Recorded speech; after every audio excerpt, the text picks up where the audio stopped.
Okay, we're going to discuss serous membranes. This is going to be Chapter 1, Objective 6 in AMP 1.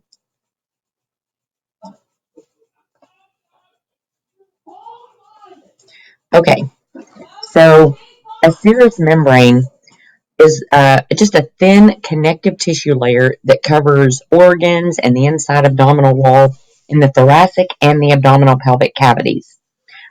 Now, those membranes, there's actually two layers. There's an inner layer and an outer layer. The layer that's actually in connection with the body cavity wall is the parietal layer, and the layer that is in contact with the organ that covers the organ is called the visceral layer. Now, the space in between these two layers is the serous space or serous cavity, and it's filled with fluid, and the name of the fluid that is filled in this cavity is serous fluid.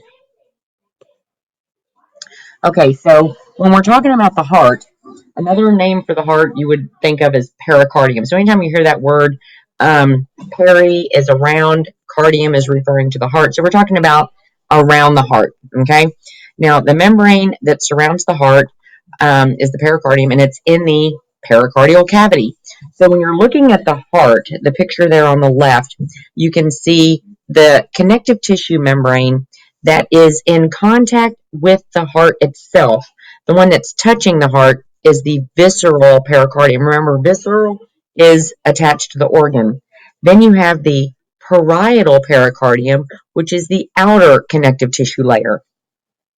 Between those two layers is that serous cavity. Now, because we're associating with the heart, it's the pericardial cavity. So this area right in through here is all the pericardial cavity, and it's filled with serous fluid. You can kind of get the idea of how that works. If you take your fist and put it into a filled balloon, you can kind of see how those two layers surround the organ, which would be considered your fist. This actually shows a real picture of the heart with the visceral pericardium and parietal pericardium. So what you're seeing here, you can kind of see some fluid in there.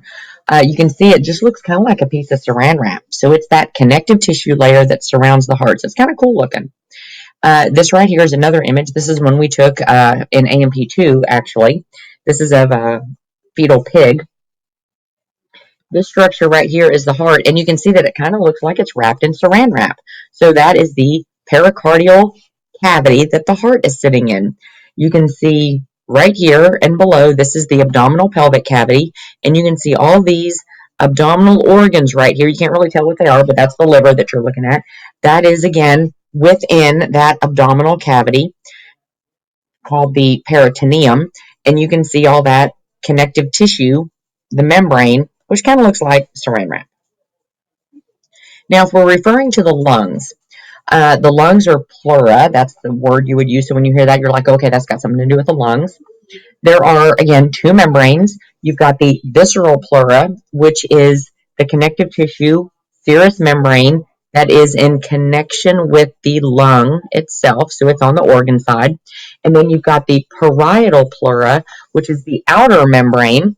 And then between the two membranes is the pleural cavity, which again houses the fluid, the serous fluid.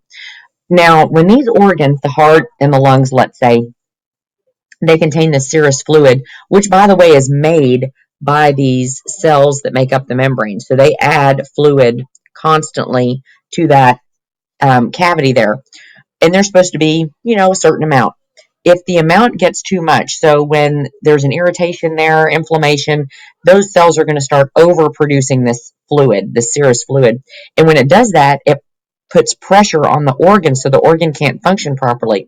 So when there's too much fluid around the heart in that cavity or too much fluid around the lungs in that cavity, it prevents the organs from functioning properly. And sometimes that fluid has to be drained off. You may have heard pleurisy before. That is when that pleural cavity is overfilled with fluid and the lungs, they aren't able to function, so the person can't breathe properly. So they have to go in, insert a needle, and pull some of that fluid off. This is just a short video that shows if just kind of how that lung would fit inside of like a balloon. So you can kind of see how that visceral pleura and the parietal pleura would form with the cavity.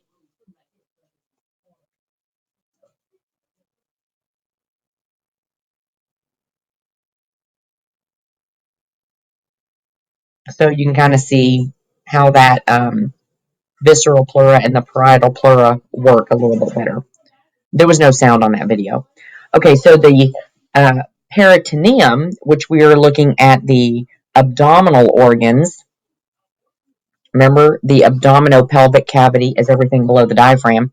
So we're looking at the abdominal organs here, and those are just generally called the peritoneum. Okay, so you've got your visceral peritoneum, which is represented in blue. So everywhere you see blue, you're looking at the visceral peritoneum. It is surrounding the organs. You can see it surrounding the liver, stomach, different organs, kidneys. The parietal peritoneum, that's represented in red. So that's that outer layer. Now, between the two layers, you have the peritoneal cavity, which is represented in yellow, and that's filled with that serous fluid. So when you do dissections and you see all this watery substance that like comes out of nowhere, you're like, where is this coming from? It's when you break into that peritoneal cavity, you're releasing a lot of that serous fluid. Now, the whole point of this serous fluid surrounding the heart, surrounding the lungs, surrounding the abdominal organs, is to reduce friction. The heart moves within its space, the lungs move within its space, and if that wasn't surrounded by this fluid-filled cavity, when the heart beats or when the lungs expand and contract, they're going to rub up against each other, creating friction. And that's going to cause wear and tear on those organs. So their individual fluid-filled cavities prevent that from happening. So just a kind of a sample question you might see. The membrane on the surface of the lung is called. Okay, well, if I'm talking about the lung, that word means pleura. And the surface of the lung, that means visceral. So visceral pleura, A would be the right answer. Parietal pleura, this is that outer membrane, not the one on the surface. And this is lung. Visceral pericardium, this is organ on the surface of the organ, but it is of the heart. And then parietal pericardium, this is the outer membrane of the heart. So the one that's on the surface of the organ is the visceral pleura. Okay, and that is it for the membranes.